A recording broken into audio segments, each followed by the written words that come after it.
I kanë thonë Abdullah ibn Mubarekit, i kanë thonë, idha ente salejte, lime lem të gjlis ma'na, i kanë thonë Abdullah ibn Mubarekit, rahimahullah, i kanë thonë, kur falesh ti,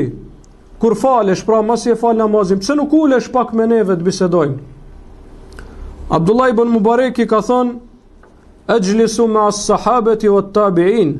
andhuru fi kutubihim o atharihim, fema esna u makum, thot unë shkoj dhe ulem me sahabët dhe tabiinët, i shikoj fjalët e tyre dhe librat e tyre, e çka të bëj thot me juve, entum të këtabune nas, ju thot i bëni gibet njerëzit. Pra Abdullah ibn Mubareki, që në atë kohë tërhek vërejtjen muslimanve prej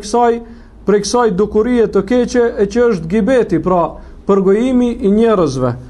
Thot unë nuk ulem me ju, sepse ju thot